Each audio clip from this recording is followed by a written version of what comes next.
सूर्य को देखकर हम्म। बता देती थी कि अभी कितना समय हुआ है। हम्म।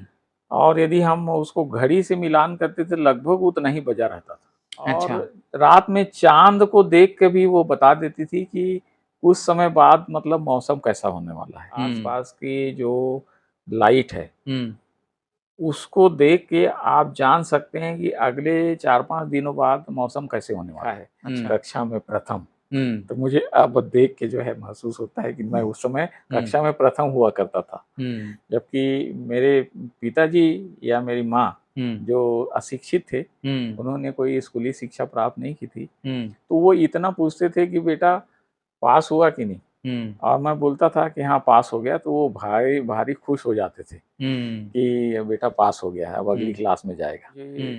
प्रतिदिन अखबार पढ़ने की आदत रही है। पता नहीं कैसे जो है ये विकसित हुआ, लेकिन मुझे ऐसा लगता था कि हमारे आसपास में क्या घटित हो रहा है, प्रदेश में क्या हो रहा है। क्या विषय था उसमें?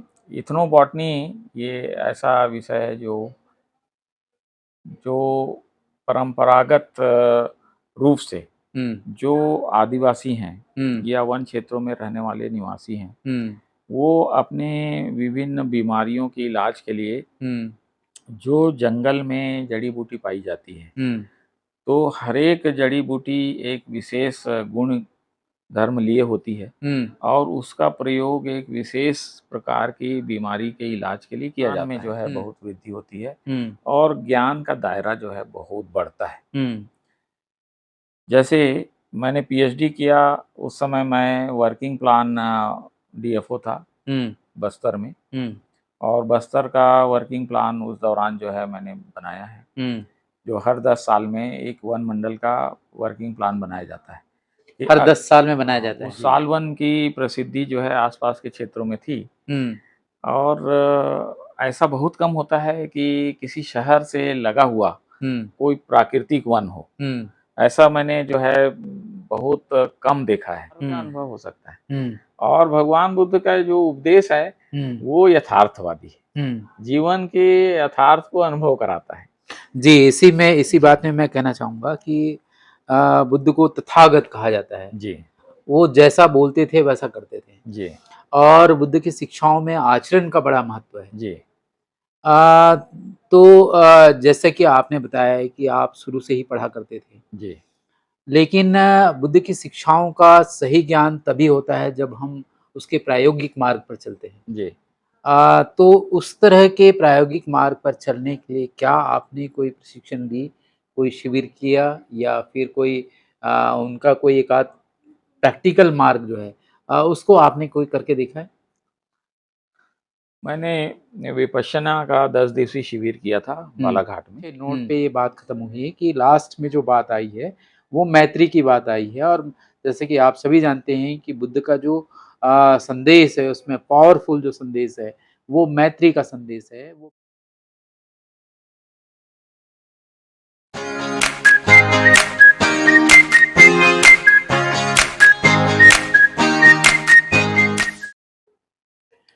नमस्कार, मैं वीरेंद्र कुमार, आप देख रहे हैं सुकृति इंडिया। जैसा कि आप लोग जानते हैं कि हम एक सीरीज चला रहे हैं जिसमें सफल लोगों के बारे में हम बात कर रहे हैं। हमारे समाज में, बहुजन समाज में बहुत सारे ऐसे लोग हैं जो जीरो से लेकर के एक लेवल तक पहुँचे जो है। ऐसे लोगों से हम बात कर रहे हैं ताकि हमारे युवाओं को, हमारे लोगों को, जो लोग आगे बढ़ना चाहते हैं उनको उससे इंस्पिरेशन मिले, प्रेरणा मिले। तो उसी कड़ी में आज हम हैं दुर्ग में।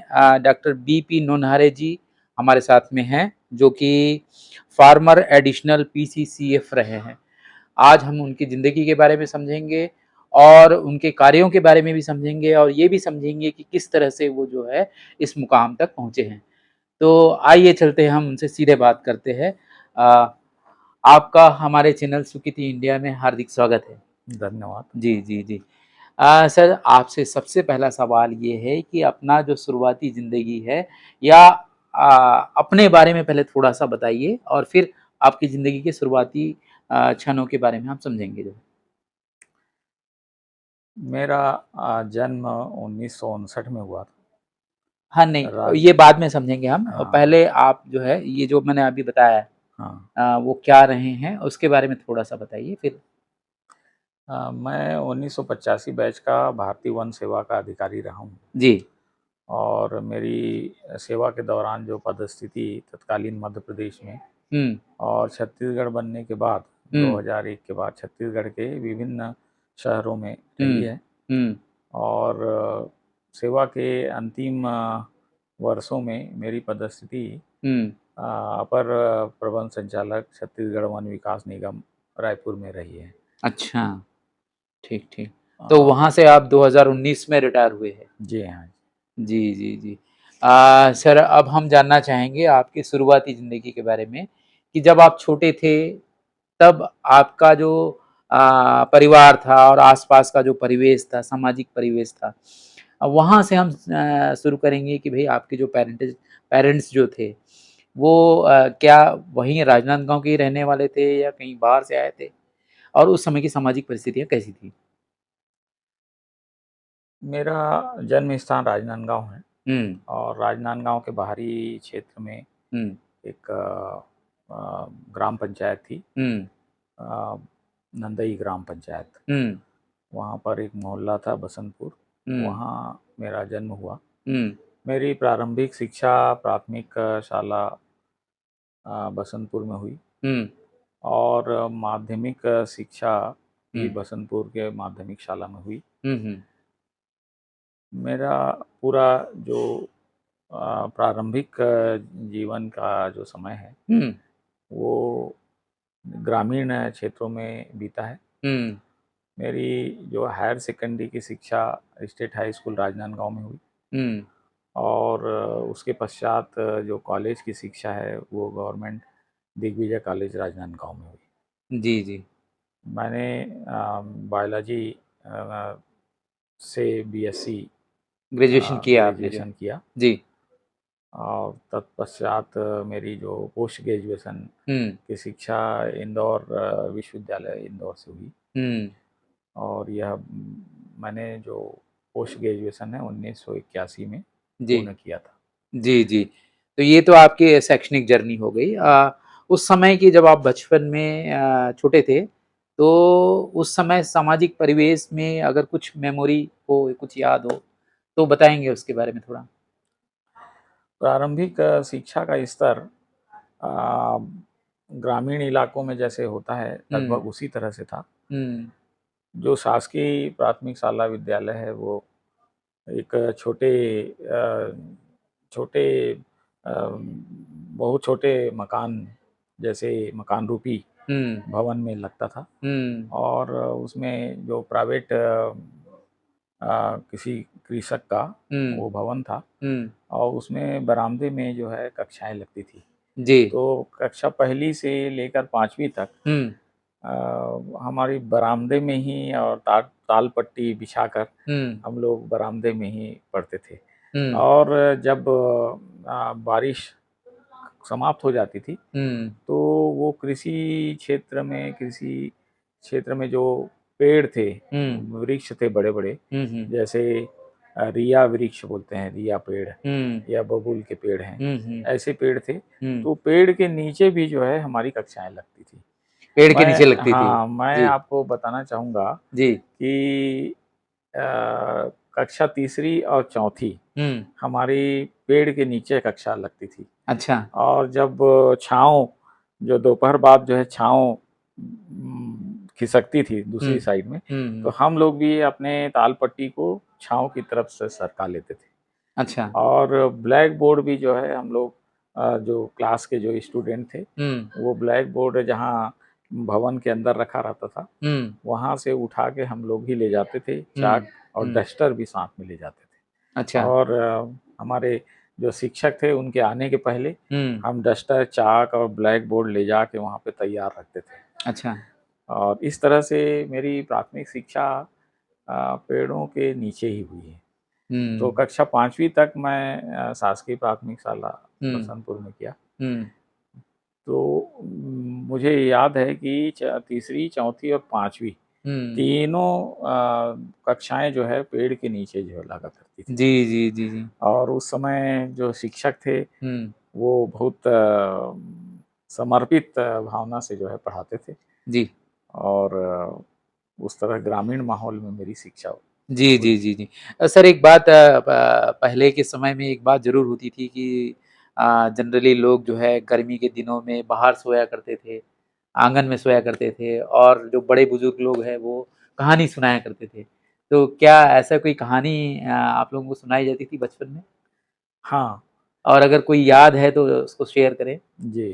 हुँ, देखिए उस समय जो ग्रामीण परिवेश में हुँ, अ, पानी के साधन कम थे हुँ, और जहाँ पानी के स्रोत थे वहाँ तक जो है अपने बर्तन लेके जाना पड़ता था। हुँ, और घरों के आस-पास कोई गड्ढे नहीं थे, हुँ, जहाँ गंदा पानी जमा हो, कुछ नालियाँ भी नहीं बनी थी। हुँ, तो नालियाँ नहीं होने से और इस तरह के गड्ढे नहीं हुँ, होने से हुँ, सब तरफ सूखा रहता था। हुँ, तो मच्छर या इस तरह के कीटाणु हुँ, पैदा होने के लिए कोई माहौल नहीं होता था। हुँ, तो मच्छर उस समय नहीं होते थे। हुँ, तो हम लोग गर्मी के दिनों में, छुट्टियों में बाहर आँगन में अपनी खाट निकाल कर सोया करते थे। हुँ, और उस समय जैसे हमारे जो बुजुर्ग हैं, हुँ, वो हमारे साथ बैठकर हुँ। अपने जीवन के अनुभव जो है सुनाया करते थे। अनुभव सुनाया करते थे। और उनके जीवन के अनुभव जो है स्थानीय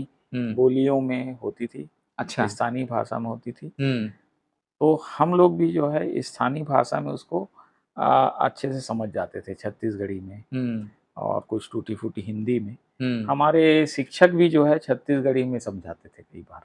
अच्छा। हाँ, क्योंकि विभिन्न बैकग्राउंड के बच्चे थे। हुँ, तो ग्रामीण परिवेश में कोई अ, ऐसे परिवार से आया है जिसके माँ और पिताजी सब्जी बेचते हैं, हुँ, किसी के पिताजी कृषक हैं, हुँ, किसी के पिताजी जो है बैलगाड़ी चलाते हैं हुँ, हुँ, या रिक्शा चलाते हैं हुँ, हुँ, या ठेला चलाते हैं। हुँ, इस तरह के जो परिवारों के जो बच्चे थे, मेरे सहपाठी थे हुँ, और मेरे पिताजी स्वयं बीएनसी मिल में हुँ, कार्य करते थे। हुँ, तो वहाँ पर ग्रामीण परिवेश में विभिन्न क्षेत्रों से आए हुए बच्चे रहते थे। तो हुँ, अधिकतर जो है छत्तीसगढ़ी बोली जाती थी हुँ, और छत्तीसगढ़ी में टीचर कई कठिन विषय समझाते थे। हुँ, जैसे कई बार गणित के जो टीचर हैं, हुँ, है ना? हुँ, गणित जो है पूरा हिंदी में जो नहीं समझ आते था तो छत्तीसगढ़ी में समझाते थे। अच्छा। तो इस तरह से छत्तीसगढ़ी माध्यम से भी जो है कहिए कि मेरी पढ़ाई हुई है। जी, जी। स्टोरी के बारे में नहीं आ पाया सर, जो स्टोरी कोई गाँव घर के लोग जो है, जो हमारे दादा-दादी या मम्मी या पापा जो है, सोते समय जो स्टोरी सुनाया करते थे, ऐसा कुछ है? ग्रामीण परिवेश में ज़्यादातर जो कहानियाँ होती थी, हुँ, वो कृषि से संबंधित होती थी। अच्छा। और जैसे मेरी नानी थी, हुँ, वो आती थी गर्मियों की छुट्टियों में, हुँ, साथ में बैठ के जो है हम लोग हुँ, उनके पास ऐसी कहानियाँ सुनते थे। हुँ, तो ज़्यादातर जो कहानियाँ फसलों से संबंधित थी, हुँ, वर्षा से संबंधित थी हुँ, और बहुत सारे जो राजा-रानियाँ थीं हुँ, या उनके जीवन से जुड़ी कथाओं से संबंधित थी हुँ, और फसलों से या फल के हुँ, पकने के समय से संबंधित होती थी। हुँ, इस तरह की कहानियाँ जो है ज़्यादा होती थी। जी। बहुत सारी कहानियाँ जंगली जीव-जंतुओं से संबंधित होती थी, हुँ, पालतू पशुओं से संबंधित भी होती थी। जी। जैसे कई बार जो कहानियाँ थी वो सितारों और चाँद से संबंधित भी हुआ करती थी। हुँ, हुँ, हुँ, एक वाक़या जैसे आपने जानना चाहा है, वो मुझे आज भी याद है। हुँ, मेरी नानी थी, हुँ, वो सूर्य को देखकर हुँ, बता देती थी कि अभी कितना समय हुआ है हुँ, और यदि हम उसको घड़ी से मिलान करते थे, लगभग उतना ही बजा रहता था। अच्छा।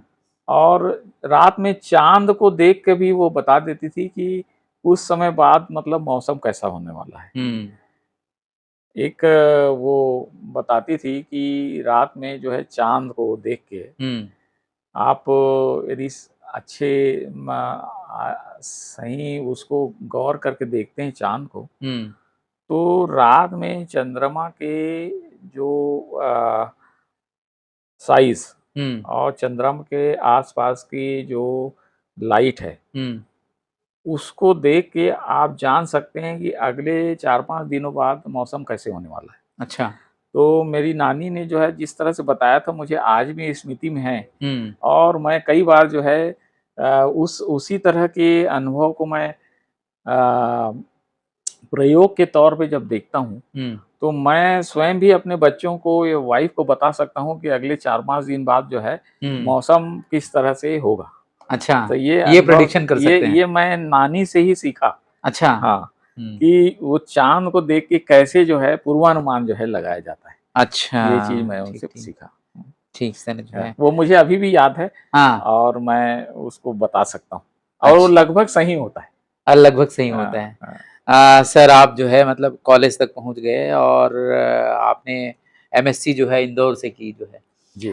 उसके बाद जो है आगे के लाइन ऑफ के लिए जो है वो आपको कैसे पता हुआ कि मुझे किस डायरेक्शन में जाना चाहिए, वो गाइडेंस आपको कहाँ से मिली? मैं बीएससी गवर्नमेंट दिग्विजय कॉलेज से किया 1979 में। और मैं पढ़ाई में जो है प्रारंभ से ही बहुत जुझारू प्रवृत्ति का रहा हूँ और अच्छे नंबर अंक लाकर ही मैंने उत्तीर्ण हुआ हूँ प्रारंभ पहली से लेके बीएससी फाइनल तक। ग्रेजुएशन में मेरा प्रथम श्रेणी से उत्तीर्ण हुआ और उस समय ग्रेजुएशन प्रथम श्रेणी से करना बहुत महत्व की बात होती थी। और उस तरह की जो परीक्षा और उस तरह की जो पढ़ाई का जो माहौल था वो भिन्न तरह का था। स्कूलों में भी मेरी जो पढ़ाई का जो स्तर है अब मैं देखता हूँ तो मुझे उस समय तो आभास नहीं होता था जब स्टूडेंट थे, लेकिन अब पुरानी मार्कशीट को जो है मैं देखता हूँ तो मेरी कुछ कक्षाओं की मार्कशीट में जो है लिखा है कक्षा में प्रथम। तो मुझे अब देख के जो है महसूस होता है कि मैं उस समय कक्षा में प्रथम हुआ करता था, जबकि मेरे पिताजी या मेरी माँ जो अशिक्षित थे उन्होंने कोई स्कूली शिक्षा प्राप्त नहीं की थी, तो वो इतना पूछते थे कि बेटा पास हुआ कि नहीं, और मैं बोलता था कि हाँ पास हो गया, तो वो भारी भारी खुश हो जाते थे कि बेटा पास हो गया है, अब अगली क्लास में जाएगा। अब मुझे भी उतना मतलब उतना आभास नहीं था, महसूस नहीं होता था कि मैं कक्षा में प्रथम आया हूँ। वो मार्कशीट में लिखा रहता था, लेकिन जब टीचर मार्कशीट देते थे तो प्रथम श्रेणी द्वितीय श्रेणी ऐसा बच्चों को जो है बताते थे। तो उस समय पास होना जो है बहुत खुशी का माहौल होता था। जी जी जी, पास हो गए, माँ बाप को भी यही हम बताते थे कि हाँ पास हो गए और वो भी खुश हो जाते थे जी। और उतनी जो है कौन सी श्रेणी से पास हुआ, कितने अंकों से पास हुआ, उस तरह से वो लोग नहीं पूछते थे। लेकिन हमें थोड़ा सा आभास होता था कि मेरी मतलब श्रेणी ठीक है। जी ऐसा। ठीक है, हम हायर एजुकेशन की बात करते हैं। आप जो एमएससी पास आउट हुए इंदौर में जो है, तो आगे के लिए गाइडेंस आपको क्या कॉलेज से मिली या फिर किस तरह से आपको जो है आगे बढ़ने के लिए प्रेरणा मिली? मैं थोड़ा पढ़ाकू प्रवृत्ति का रहा हूँ प्रारंभ से, और मुझे कुछ जो सामान्य ज्ञान ज़्यादा से ज़्यादा प्राप्त करने की इच्छा प्रारंभ से रही है। और आपको मैं बताना चाहूँगा कि जब मैं 6वीं-7वीं से था, 6वीं-7वीं में था, तब से मुझे प्रतिदिन अखबार पढ़ने की आदत रही है। पता नहीं कैसे जो है ये विकसित हुआ, लेकिन मुझे ऐसा लगता था कि हमारे आसपास में क्या घटित हो रहा है, प्रदेश में क्या हो रहा है, समाज में क्या हो रहा है और देश में क्या हो रहा है, अंतर्राष्ट्रीय स्तर पर क्या हो रहा है, वो मुझे अखबार के माध्यम से सारी जानकारी होती थी। तो मुझे अखबार पढ़ने की जो है प्रारंभ से आदत थी और उसकी वजह से मुझे मतलब काफ़ी जानकारियाँ रहती थी जो मेरे ही क्लास के अन्य छात्रों को नहीं हुआ करती थी। तो मुझे जो है वो पेपर पढ़ने के डेली अखबार पढ़ने के माध्यम से ये जानकारियाँ प्राप्त होती थी और मुझे लगता है कि मैं मतलब अद्यतन स्थिति में रहता था। तो जब higher secondary state high school Rajnandgaon में था, तो उस समय जब क्लास 10th में था, तो यूनाइटेड नेशन से स्कूली छात्रों के लिए जनरल नॉलेज की एग्ज़ाम हुआ करती थी, और उसमें कोई भी छात्र बैठ सकता था, मैं भी अपीयर हुआ। तो उस समय मुझे 89% मार्क्स मिले थे जनरल नॉलेज में। अच्छा। हाँ, और स्कूल में मेरी मतलब पहली स्थिति थी। और ऐसी 2 एग्ज़ाम होती थी, तो एक में मैं सेकंड रैंक में था और एक में फर्स्ट रैंक में था। और वो सर्टिफ़िकेट यूनाइटेड नेशंस की मुझे मेरे पास है अभी भी। अच्छा, अभी भी है? हाँ, वो तो मेरा जो सामान्य ज्ञान का स्तर था, मुझे अब महसूस होता है कि नहीं, बहुत अच्छा था स्कूल डेज़ से भी, ये मुझे लगता है। जी, जी। जहाँ तक आपने पूछा कि पोस्ट ग्रेजुएशन के बाद कैसे प्रेरणा मिली या कहाँ से मार्गदर्शन मिला? तो एक तो जो है प्रतिदिन अखबार पढ़ने की जो आदत थी मेरी, उससे जो है मैं मतलब काफ़ी जानकारी रखता था एग्ज़ाम वगैरह के बारे में। मुझे पीएससी के एग्ज़ाम के बारे में भी अखबारों से ही पता लगता था। संघ लोक सेवा आयोग की परीक्षाओं के बारे में लगता था।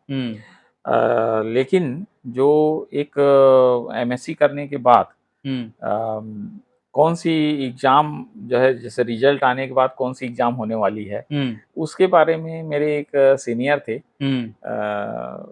पाठक जी, उनसे जो है मुझे ये प्राप्त हुआ था। क्योंकि वो मेरे सीनियर थे एमएससी में, और वो जब पास आउट हुए तो उनने उस एग्ज़ाम में क्वालीफाई किया था, और वो एसीएफ में सेलेक्ट हुए थे। और उन्होंने जो है मुझे गाइड किया था कि तुम जब एमएससी कर लोगे तो ये जो एसीएफ की जो एग्ज़ाम होती है उसमें बैठना। तो ये मार्गदर्शन मुझे उनसे मिला था। जी, जी, जी। और जब मैं एमएससी अपनी कंप्लीट किया तो मैंने भी एसीएफ की एग्ज़ाम दिया था, अच्छा। और उसमें मेरा एमपीपीएससी के माध्यम से जो है चयन हुआ था। ये बात है 1982 की।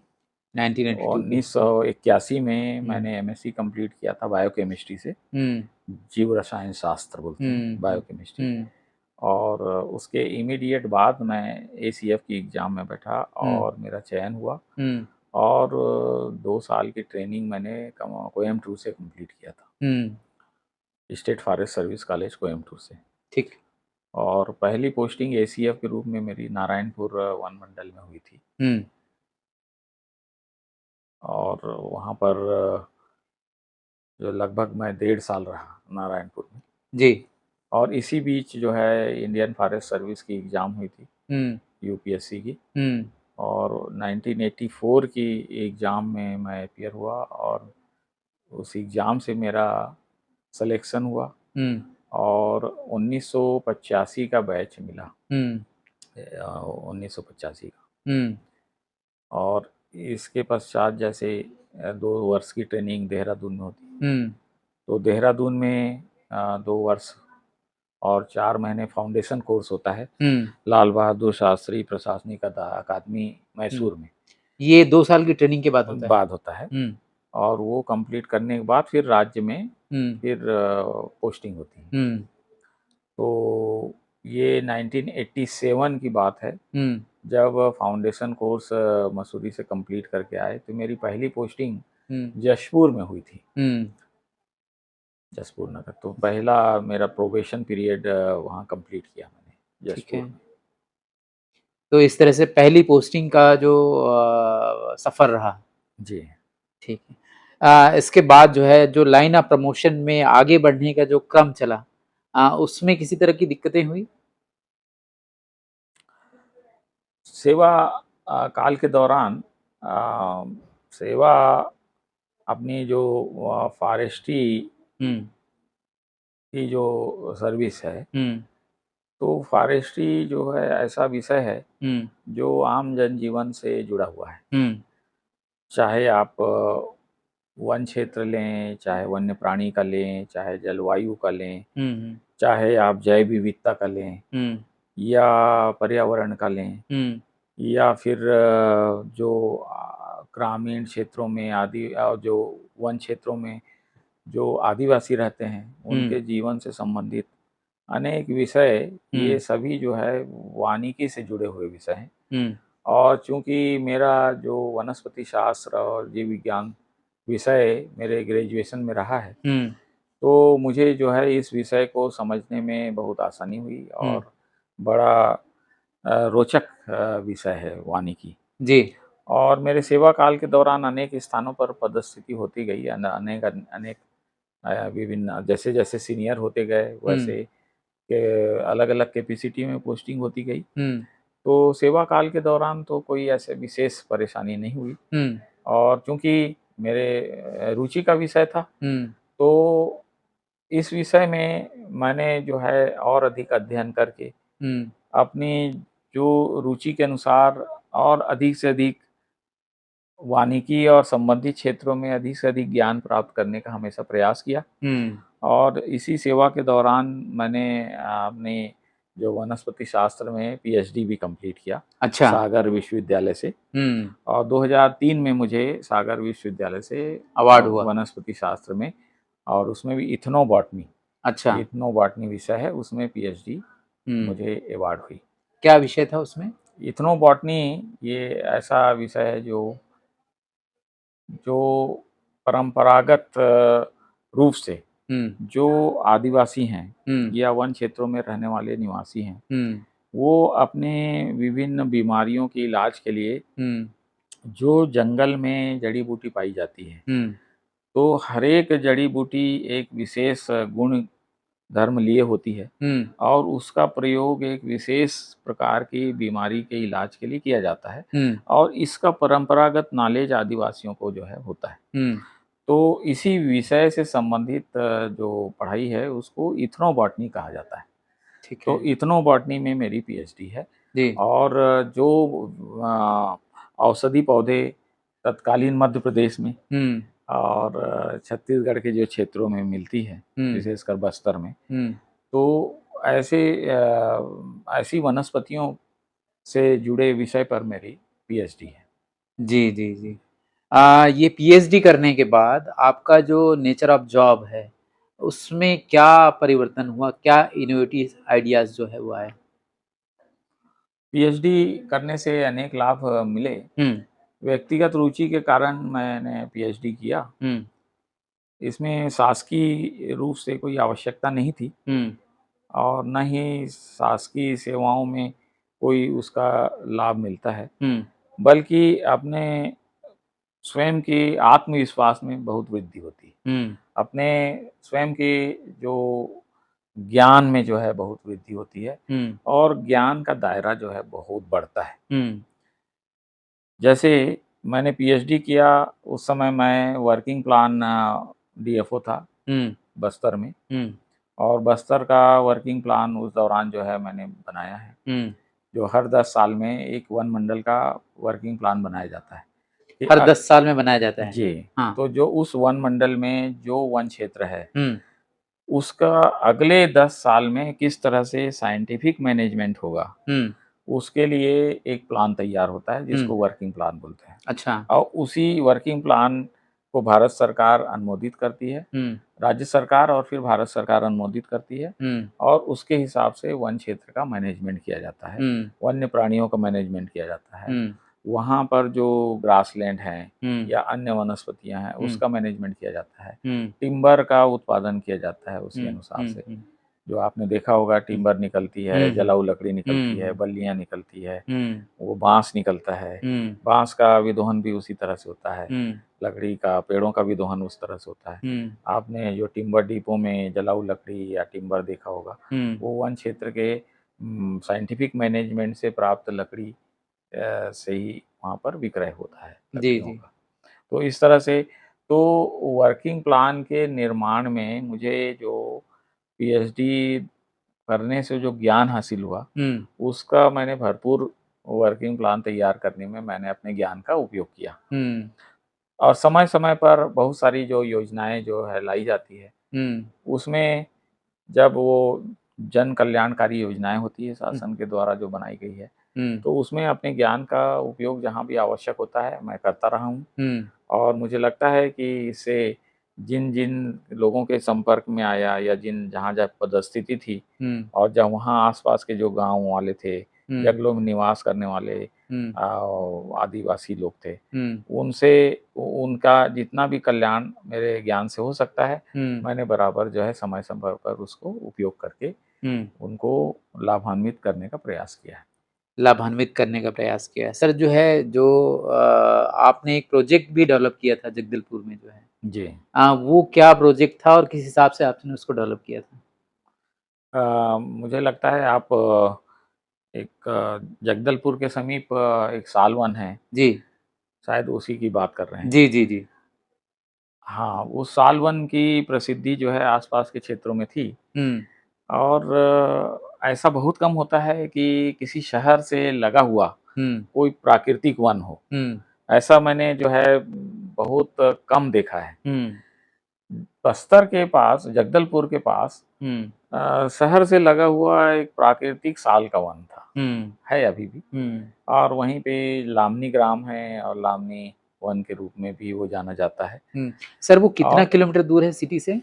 वो लगभग 3 किलोमीटर दूर है अच्छा। और वहाँ पर जो है मैंने देखा कि साल का बहुत अच्छा प्राकृतिक वन है हुँ, और आपको ज्ञात होगा कि साल के जो वन हैं, हुँ, वो बहुत कम राज्यों में पाए जाते हैं। हुँ, साल के जो वन हैं आसाम से लेकर जब आप दक्षिण पूर्व की तरफ आप आगे बढ़ते हैं, हुँ, हुँ, तो पश्चिम बंगाल में, हुँ, बिहार में, झारखंड में, उड़ीसा में हुँ, और इधर छत्तीसगढ़ में, हुँ, यहाँ तक साल के वन पाए जाते हैं। हुँ, फिर दूसरी तरफ उत्तर पश्चिम दिशा में आप पूर्वी उत्तर प्रदेश और उत्तर प्रदेश के तराई इलाकों में, हुँ, वो शिवालिक पहाड़ियों में, हुँ, फिर इधर उत्तराखंड में, पंजाब में हुँ, और फिर पाकिस्तान के जो पहाड़ी क्षेत्रों में, हुँ, वो साल के वन पाए जाते हैं। अच्छा।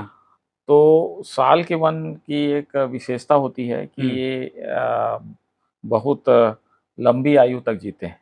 अच्छा, लगभग 300, 400 साल, 500 साल तक की इनकी आयु होती है। अच्छा। और ये मध्य प्रदेश के कुछ दक्षिण पूर्वी हिस्सों में भी साल के वन पाए जाते हैं। हुँ, हुँ, छत्तीसगढ़ में साल के वन जो है वो पूरे प्रदेश में पाए जाते हैं हुँ, और मिश्रित वनों के साथ प्योर जो साल फॉरेस्ट होते हैं हुँ, वो पाए जाते हैं। हुँ। तो प्योर तो जो फॉरेस्ट हैं ख़ास करके साल वन के जैसे कि ये जगदलपुर एरिया में है और कहाँ-कहाँ पर है? साल के वन जो है पूरे बस्तर में मिलते हैं। हाँ। जैसे दंतेवाड़ा वन मंडल है, सुकमा हुँ, वन मंडल है, हुँ, जगदलपुर वन मंडल है हुँ, और कांकेर वृत्त के सभी वन मंडलों में साल के वन मिलते हैं। हुँ। साल के वन की ये जो मिश्रित है कि ये साल के ही वन है मतलब है? साल के प्रजाति की एक विशेषता होती है कि हुँ, प्रारंभ में वो मिश्रित प्रजातियों के साथ होते हैं। अच्छा, फिर धीरे-धीरे जो है वो प्राकृतिक शुद्ध रूप में विकसित होने लगते हैं। अच्छा। तो जो आपने शायद देखा होगा कि जगदलपुर के समीप जो एक लामनी वन है हुँ, या जिसको सिद्धार्थ वन के नाम से भी जो है जाना जाता है, हुँ।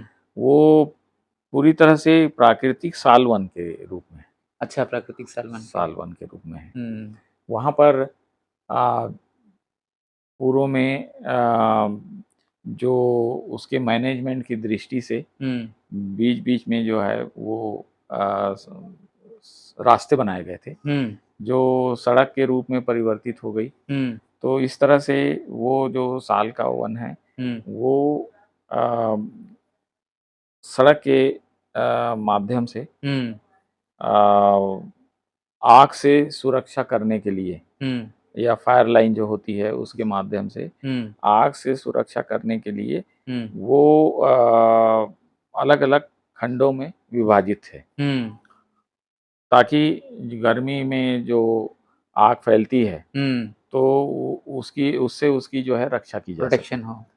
तो जब मैंने पहली बार उस वन का जो भ्रमण किया था, हुँ, तो वो काफी आकर्षक है प्राकृतिक रूप से, हम्म और अनेक पक्षी भी वहाँ पर विहार करते हैं, और कई वन्य प्राणी भी जो है आसपास के वन क्षेत्रों से आके वहाँ पर विहार करते हैं और फिर वहाँ से दूर हट भी जाते हैं। तो वन क्षेत्र की उस विशेषता ये है कि वहाँ हर आयु वर्ग के पेड़ हैं, बड़े विशाल पेड़ भी हैं, मध्यम आयु के भी हैं, और कुछ नए कम आयु के वृक्ष भी वहाँ पर पाए जाते हैं। तो जब उस वन क्षेत्र का मैंने भ्रमण किया तो मुझे लगा कि ये वनस्पति शास्त्र में जो अध्ययनरत छात्र हैं उनके लिए भी ये प्रजाति के अध्ययन के लिए उपयोगी है। इसके अलावा जो पर्यावरण में रुचि रखते हैं, वन्य प्राणियों में रुचि रखते हैं, ऐसे लोगों के भ्रमण के लिए और अधिक अध्ययन करने के लिए भी ये बहुत अच्छा क्षेत्र है। स्कूल कॉलेज के स्टूडेंट्स के लिए जो पर्यावरण को गहराई से जानना चाहते हैं उनके लिए, उनके भ्रमण के लिए भी अच्छा है। दूसरी बात, जब आप शहरी जीवन में देखते हैं बहुत अधिक ट्रैफिक के कारण जो है वो डस्ट बहुत होती है सड़कों पे, तो डस्ट के कारण और अधिक ट्रैफिक के व्यवधान के कारण कई लोग मॉर्निंग वॉक सही ढंग से नहीं कर सकते। उनके लिए एक शांत वातावरण वाली कोई सड़क मिलती नहीं है शहरों में, तो अधिक ट्रैफिक के कारण वो बाधित होती है और एक्सीडेंट का हमेशा खतरा रहता है। तो मुझे ऐसा लगा कि शहर के नज़दीक होने से यदि ये मॉर्निंग वॉक, इवनिंग वॉक करने वालों के लिए यदि इसको एक विकसित किया जाए तो ये बहुत अच्छा क्षेत्र हो सकता है और काफ़ी लोग इसमें जो है मॉर्निंग वॉक, इवनिंग वॉक करने के लिए आएंगे। जी जी जी। टोटल इसका एरिया कितना है और उसमें साल के पेड़ जो है या ट्री जो है कितने होंगे? ये अनुमानतः 10 से 12 हेक्टेयर का क्षेत्र था। अच्छा। और काफ़ी घना क्षेत्र है, तो वृक्षों की संख्या तो नहीं बता सकते, मोटा मोटा, लेकिन वो 10 से 12 हेक्टेयर का क्षेत्रफल है वो। और उसी क्षेत्र में जो है पाइन के वृक्षारोपण भी थे, और आपने सुना होगा बस्तर पाइन प्रोजेक्ट चला था, तो उस दौरान जो है वो यहाँ पर पाइन के वृक्षारोपण भी पाए जाते हैं। तो इस तरह से साल वन और पाइन के वन भी जो है वहाँ पर मिलते हैं। सर ऐसा कहा जाता है कि इंसान की पर्सनालिटी विकसित होने के लिए अलग अलग आयामों का अध्ययन करना पड़ता है। जैसे आपने जो है अपने एकेडमिक स्टडी की और अपना जो है आपका जो शैक्षणिक विकास हुआ, आपका आर्थिक विकास हुआ, उसी तरह से एक मोड़ पर जो है आध्यात्मिक विकास की भी ज़रूरत पड़ती है, धार्मिक विकास की भी ज़रूरत पड़ती है, सामाजिक विकास की भी ज़रूरत पड़ती है। तो आप जो है सामाजिक क्षेत्र में और आध्यात्मिक क्षेत्र में कब गए और किस तरह से उसकी शुरुआत हुई? शासकीय सेवा में हमारा जो स्थानांतरण हर 2 साल, 2.5 साल में होता रहा है। तो सामाजिक क्षेत्र में फ्रीक्वेंट ट्रांसफ़र की वजह से सामाजिक क्षेत्र में बहुत अधिक कार्य करने का कोई अवसर प्राप्त नहीं हुआ। जी। लेकिन जहाँ तक मनुष्य जो है सामाजिक प्राणी है और उसको अपना जीवन सही शांतिपूर्ण जीने के लिए एक एक धर्म की जो है आवश्यकता पड़ती है, और हर एक व्यक्ति का किसी न किसी धार्मिक क्षेत्र में विश्वास होता है। मेरा भी विश्वास जो है भगवान बुद्ध और उनके बताए गए मार्ग पर रहा है, और भगवान बुद्ध का जो उपदेश है, उनका जो दिखाया हुआ मार्ग है, वो सभी व्यक्तियों के लिए, चाहे वो किसी भी वर्ग का हो, वो जन कल्याणकारी है, मानव के कल्याणकारी है, और उस मार्ग पर चलकर कोई भी व्यक्ति एक सात्विक जीवन यापन कर सकता है, और अपने जीवन को जो उसने जो लक्ष्य निर्धारित किया है वहाँ तक जीवन को ले जाने में वो समर्थ हो सकता है। तो भगवान बुद्ध का जो दिखाया हुआ मार्ग है वो बहुत उपयोगी है हर एक व्यक्ति के लिए। जी, आपके जीवन में मतलब कैसे ये चीज़ें घर से आई या फिर एक कोई ऐसा टर्निंग पॉइंट आया जहाँ पे आपको एहसास हुआ कि भई आध्यात्मिक विकास की भी ज़रूरत है? हाँ, मेरा जो स्कूली जीवन है हुँ, और उसके बाद कॉलेज का जो है जीवन है, हुँ, चूँकि मुझे पढ़ने में बहुत रुचि रहती थी, हुँ, तो न केवल अखबार पढ़ता था हुँ, ज़्यादातर, हुँ, बल्कि अपने विषय के हुँ, अलावा भी हुँ, मैं अन्य विषय की पुस्तकें भी पढ़ता था। हुँ, क्योंकि मेरे पिताजी सामाजिक क्षेत्र में बहुत सक्रिय थे हुँ, और उनका समाज में काफ़ी नाम था हुँ, और वो हमारे पिताजी की जो साथी थे हुँ, और उनके जो अ, फ्रेंड सर्किल था, हुँ, वो अच्छे शिक्षित लोगों से था। हुँ, तो उनके जो वो लोग जो है जो चर्चाएँ करते थे, हुँ, तो उन चर्चाओं को मैं सुना करता था। हुँ, तो बाबा साहब डॉक्टर आम्बेडकर के कार्यों के बारे में, हुँ, भगवान बुद्ध के बताए हुए रास्ते के बारे में, हुँ, भगवान बुद्ध के सिद्धांत के बारे में, हुँ, हमारे पिताजी और उनके जो साथी हैं, जो शिक्षित थे, उच्च शिक्षित थे, हुँ, उनकी जो है चर्चाएँ मैं पास में बैठ के सुना करता था। हुँ, तो मुझे भी जो है भगवान बुद्ध और डॉक्टर बाबा साहब आम्बेडकर के बारे में हुँ, पढ़ने में काफ़ी इच्छा हुई हुँ, और मैंने जो है इन इन महापुरुषों की और भी अन्य महापुरुषों की जो जीवनियाँ होती थी, हुँ, उनकी जीवनी से संबंधित किताबें खरीद के लाया हुँ, और मैं जो सभी महापुरुषों के बारे में हुँ। जो है पढ़ा करता था, उनकी ये जीवनी कौन से पढ़ा करता स्टैंडर्ड था। में? ये लगभग मिडिल स्कूल में था, अच्छा। 6वीं, 7वीं, 8वीं में। हुँ, मैं उस दौरान जो है कई महापुरुषों की जीवनियाँ पढ़ चुका था। हुँ, उसमें भगवान बुद्ध और बाबा साहब डॉक्टर आम्बेडकर की जीवनियाँ भी उसमें शामिल थी। हुँ, हुँ, तो मुझे भगवान बुद्ध के बताए हुए मार्ग पे और उनके सिद्धांतों पे जो पढ़ने से जो रुचि हुई, हुँ, वो रुचि जो है हमेशा बढ़ती गई। हुँ, बाबा साहब के जीवन से संबंधित मैंने जो है उनकी जीवनियाँ पढ़ के, उनके कार्यों के बारे में काफ़ी जानकारी हासिल किया हुँ, और उससे ये हुआ कि मैं जो बौद्धिक रूप से हुँ, और अधिक सक्षम होता गया। हुँ, उनके जो बताए रास्ते पे और बताए जो मार्ग पे हुँ, और भी अनेक जो है किताबें मुझे आगे अपने कॉलेज के दिनों में मिलती गई हुँ, और मैं खरीद के जो है उनके जो विस्तार से जो है पढ़ता गया। हुँ, तो कॉलेज तक जो है मैंने काफ़ी किताबें पढ़ चुका था। हुँ, तो मुझे जो है उ उ उनके सिद्धांत के बारे में, भगवान बुद्ध के सिद्धांत के बारे में हुँ, मुझे जो है काफ़ी एक सामान्य जो है ज्ञान तो हो चुका था हुँ, और वो ज्ञान को मैं आज भी जो है और विस्तार देते रहता हूँ पढ़-पढ़ के।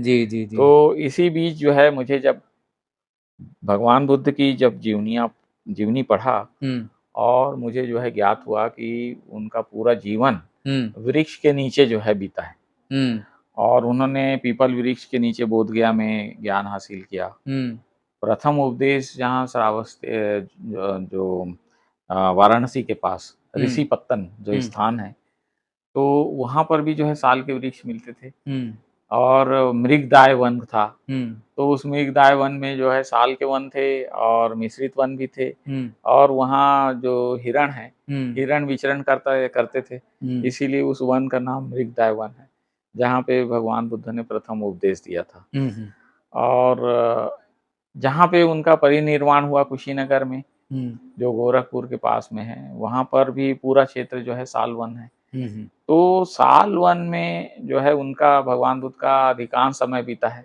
हुँ, जो श्रावस्ती है, जहाँ पे भगवान बुद्ध ने लगभग 25 वर्ष अपने वर्षावास बिताए, हुँ, हुँ, वह भी जो है साल से आच्छादित वन है। इवन जो है मेरे श्रावस्ती भ्रमण के दौरान मैंने कोशिश किया कि ये जो अंगुलीमाल कहाँ पर रहता था। हुँ, हुँ, तो वहाँ पर जो है गाइड ने जो है वहाँ घुमाया, हुँ, जहाँ अंगुलीमाल जंगल में रहता था, विचरण करता था। हुँ, वो आज भी जो है साल से आच्छादित वन है। आज भी जो है साल वृक्ष पाए जाते हैं और हरा भरा क्षेत्र है। तो साल वन का जो है भगवान बुद्ध के जीवन में बहुत महत्व है। उनका महापरिनिर्वाण भी जो है साल वृक्ष के नीचे हुआ जी। तो बस्तर में भी जो है साल वन पाए जाते हैं। तो साल वनों से जो है हमको भगवान बुद्ध की जीवनी को समझने में, उनके जीवन और उनके दिए गए उपदेशों को समझने में आसानी होती है। जी।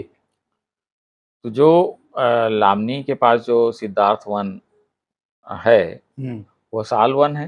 तो जब मेरे प्रथम भ्रमण के दौरान मैंने देखा कि यहाँ पर जब सुबह और शाम को जो स्टूडेंट हैं या बुजुर्ग लोग हैं, महिलाएं हैं, पुरुष हैं, सब भ्रमण के लिए आएंगे, तो भ्रमण के दौरान उनको साल वन के बारे में जानकारी भी प्राप्त हो, साथ साथ में उनको भगवान बुद्ध के दिए हुए उपदेशों के बारे में भी जानकारी प्राप्त हो। तो ऐसे जो है जो वहाँ पर जो मार्ग थे उनको जो भगवान बुद्ध का जो प्रतीत्य समुत्पाद है, जो कार्य कारण नियम पर आधारित है, उसको ध्यान में रखते हुए मार्गों का नामकरण किया गया था, ताकि जो भ्रमण करने के लिए जो स्टूडेंट आए, जो महिलाएं या पुरुष आए, वो चलते चलते भी वो कुछ ध्यान की बातें सीख सकें, प्राकृतिक वन में शांति का अनुभव कर सकें और प्रकृति से जुड़ सकें। यदि कोई व्यक्ति प्रकृति से जुड़ जाता है तो समझिए कि भगवान बुद्ध से और उनके सिद्धांतों से जुड़ जाता है, क्योंकि भगवान बुद्ध के जो भी सिद्धांत है वो प्रकृति से भिन्न नहीं है, मनुष्य भी प्रकृति से भिन्न नहीं है, लेकिन वो अपने आप को प्रकृति से जोड़ नहीं पाता, क्योंकि उनको उस तरह का स्थल नहीं मिलता और पर्याप्त समय भी नहीं मिलता। यहाँ भ्रमण करते करते जो है पर्याप्त समय भी मिलता है, सुबह अच्छी प्राणवायु भी मिलती है जो ऑक्सीजन कहते हैं, और प्राणवायु की संपन्नता के माहौल में कोई व्यक्ति वहां पर बैठे, भ्रमण करे, शांति का अनुभव करे, कुछ प्राणायाम करे या अपने जीवन के बारे में कुछ चिंतन मनन करे, तो उसको जीवन के यथार्थ का अनुभव हो सकता है। और भगवान बुद्ध का जो उपदेश है वो यथार्थवादी है, जीवन के यथार्थ को अनुभव कराता है। जी, इसी बात में मैं कहना चाहूंगा कि बुद्ध को तथागत कहा जाता है। जी, वो जैसा बोलते थे वैसा करते थे। जी, और बुद्ध की शिक्षाओं में आचरण का बड़ा महत्व है। जी, तो जैसे कि आपने बताया है कि आप शुरू से ही पढ़ा करते थे। जी, लेकिन बुद्ध की शिक्षाओं का सही ज्ञान तभी होता है जब हम उसके प्रायोगिक मार्ग पर चलते हैं। जी, तो उस तरह के प्रायोगिक मार्ग पर चलने के लिए क्या आपने कोई प्रशिक्षण ली, कोई शिविर किया या फिर कोई उनका कोई एक आध प्रैक्टिकल मार्ग जो है उसको आपने कोई करके देखा है? मैंने विपश्यना का 10 दिवसीय शिविर किया था बालाघाट में, और विपश्यना के माध्यम से मुझे ध्यान के बारे में जो है जानकारी हुई। और विपश्यना ध्यान की ऐसी विधि है जिसको भगवान बुद्ध ने विकसित किया था, और वो संसार में भगवान बुद्ध के द्वारा ही प्रचारित और प्रसारित की गई। कालांतर में यह विद्या भारत से लुप्त हो गई थी, और बाद में सत्यनारायण गोयनका जी के माध्यम से वो बर्मा से फिर से भारत में जो है लाई गई, और विभिन्न विपश्यना के केंद्र बनाए गए और वहाँ पर विपश्यना के शिविर लगाए जाते हैं। जी, प्रारंभिक शिविर जो है 10 दिन का होता है, उसके बाद और विस्तार से ध्यान करने के लिए सत्तिपट्ठान के जो है शिविर लगाए जाते हैं। जी जी, ये तो थ्योरेटिकल बात हो गई। जी सर, हम आपके अनुभव के बारे में जानना चाहेंगे कि आपको क्या अनुभव हुआ उस दौरान, जो है जब आपने विपश्यना की, तो उस दौरान आपके व्यक्तिगत अनुभव क्या थे? जो भगवान बुद्ध का जो विकसित किया हुआ ये ध्यान विधि है विपश्यना, इसमें क्या है कि स्वयं को जानने की कला है। नहीं ठीक है, आपने अनुभव क्या किया उसमें? अनुभव यह है कि यह शील आधारित विधि है। शीलों का कड़ाई से पालन करना आवश्यक है। तो प्रथम जो अनुभव हुआ वो यह है कि शील क्या है और शीलों का महत्व क्या है और शीलों का पालन कैसे करना चाहिए। भगवान बुद्ध का जो धम्म है, एक जो रास्ता है, मार्ग है, वो शील आधारित है। यदि आप शीलों का पालन करते हैं तो आप उनके बताए मार्ग पर चलना प्रारंभ कर देते हैं और प्रारंभ से अंत तक शील ही शील है।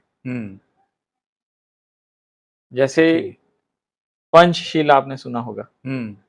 आम गृहस्थ लोगों के लिए भगवान बुद्ध ने 5 शीलों का उपदेश दिया जी। और विपश्यना के माध्यम से वो जो 5 शीलों का पालन करने को प्रेरित किया जाता है। और मेरा व्यक्तिगत अनुभव भी यह है कि 5 शीलों का कड़ाई से हमने पालन किया और वो शील जो है आपके व्यक्तित्व विकास में जो है बहुत उपयोगी है। आपका उसमें व्यक्तित्व विकास होता है जी। वहां पर माहौल ही ऐसा रहता है कि अपने आप सील का पालन होता है जी। ऐसा सिस्टम ही रहता है, वो सिस्टम उन्होंने दिया है जिसके अंदर आप जाएंगे तो बहुत सारे सील जो है आपके पुष्ट होते हैं जी। लेकिन जो दौरान जो है, जो आप जो पहला दिन है, दूसरा दिन है, तीसरा दिन है, 5वां दिन है, 6वां दिन है, कब आपको रियलाइज हुआ कि भाई जो है कुछ परिवर्तन आ रहा है या मेरे बॉडी में ऐसी कोई चीज है जो डिसॉल्व हो रही है या मुझे ज्ञान प्राप्त हो रहा है, ऐसा कब लगा, कौन सा दिन लगा?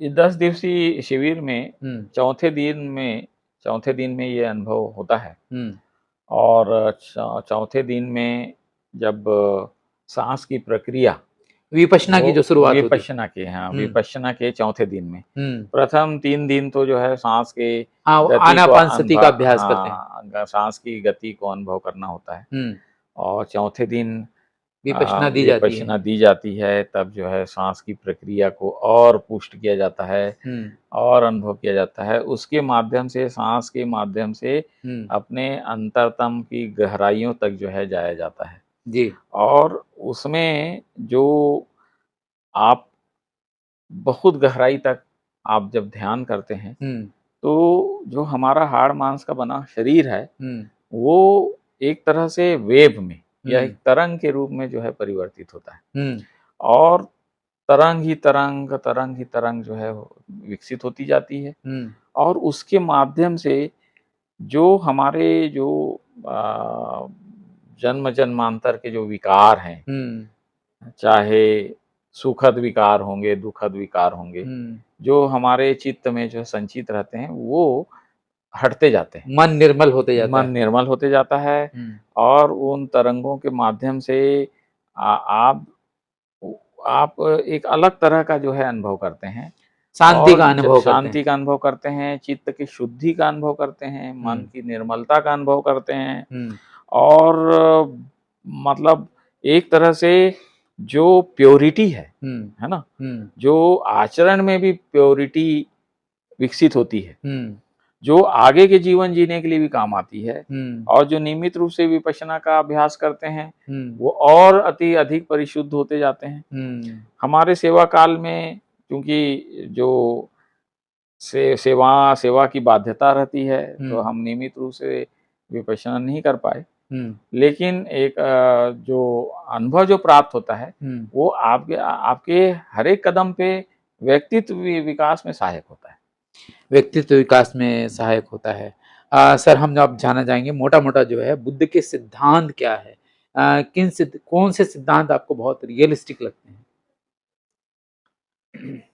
भगवान बुद्ध का जो उपदेश है वो प्रकृति से जुड़े हुए विषय से संबंधित ही है। जैसे आपने सुना होगा भगवान बुद्ध जो है 3 शरणों में जाने की उपदेश करते हैं। 3 शरण, जैसे बुद्धम शरणम गच्छामि, नहीं, हम सिद्धांतों की बात करते हैं, जो प्रिंसिपल की बात। हाँ, मैं उसी पे आ रहा हूँ। संघं शरणं गच्छामि। आपको मूल सिद्धांत में जाने के पहले आपको प्रारंभिक तौर पे जो है ये जानकारी रखना आवश्यक होता है 3 रत्नों की शरण जाना पड़ता है, आप ये कहना चाह रहे हैं। तो ये जी। 3 शरण किसी व्यक्ति विशेष की शरण में जाने का नहीं है। बुद्ध से यहाँ पर अर्थ है ज्ञान की शरण में, ज्ञानी व्यक्तियों द्वारा जो बताए गए मार्ग की शरण में जाना।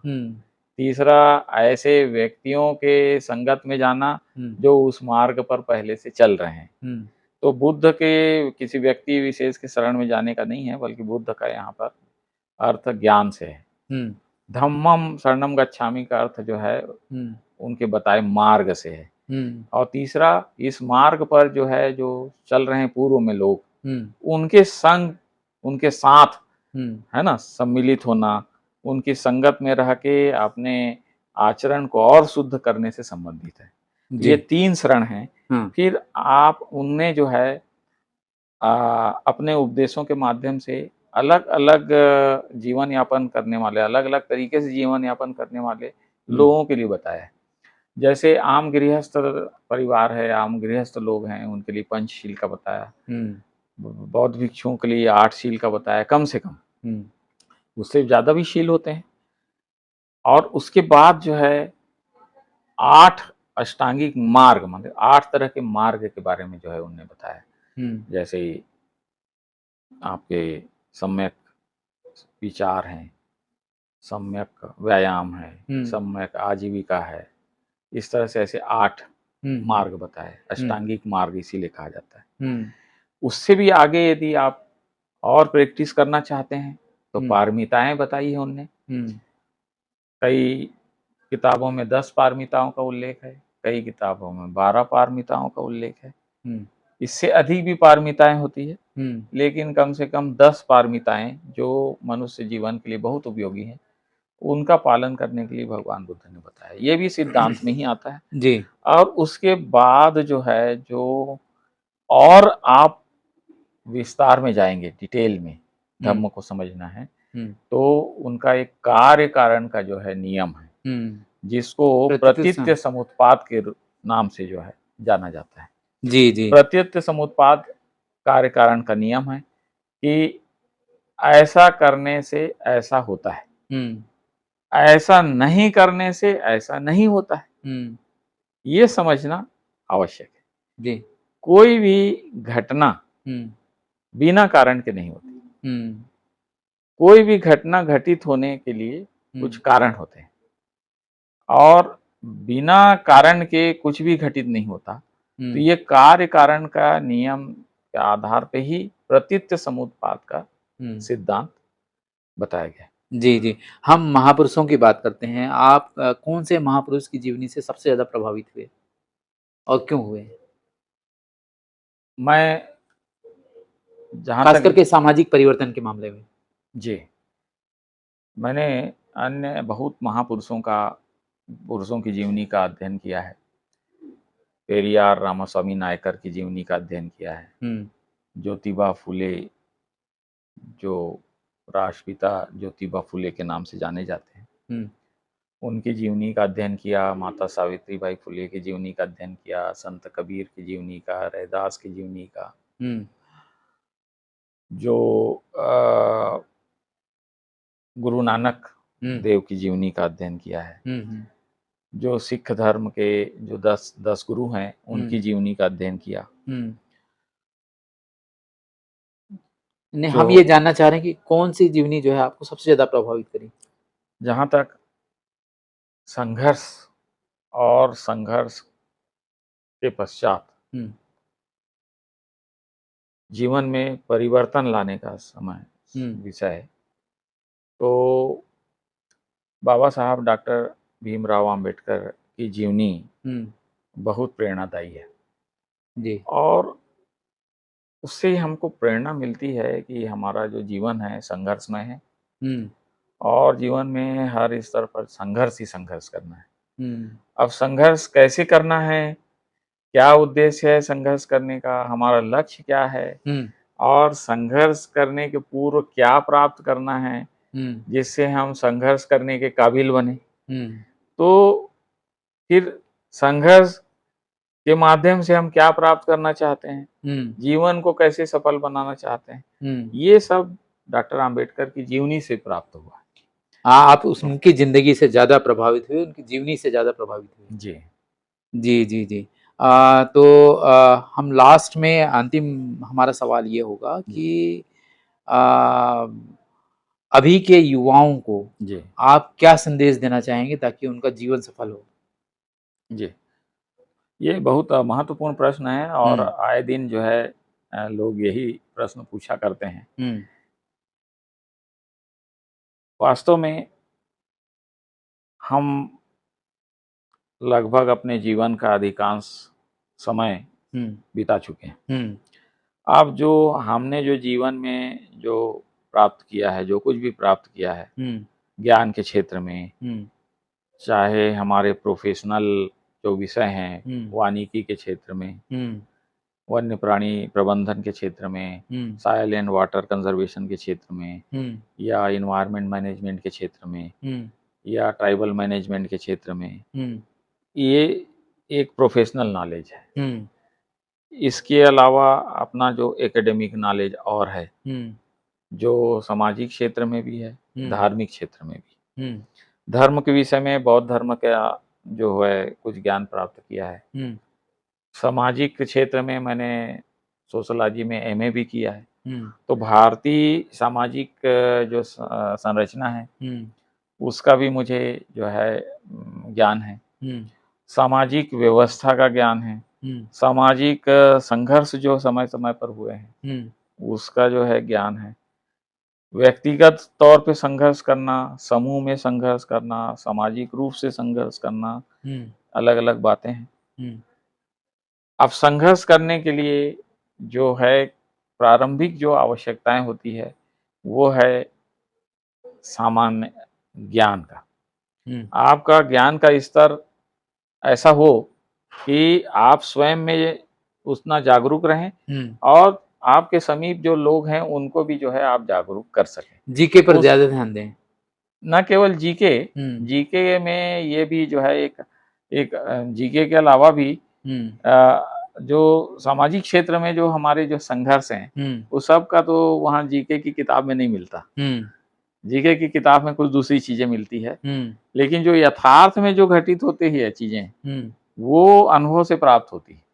आप दिन प्रतिदिन जो है लोगों के संपर्क में आते हैं, बहुत सारे कार्य करते हैं, बहुत सारे जो है अपने कार्यों का निर्वहन करते हैं, तब जो है अनुभव प्राप्त होते हैं। उसमें अलग तरह का संघर्ष है, सब चीजें किताबों में नहीं मिलती, वो अनुभव से भी प्राप्त होती है।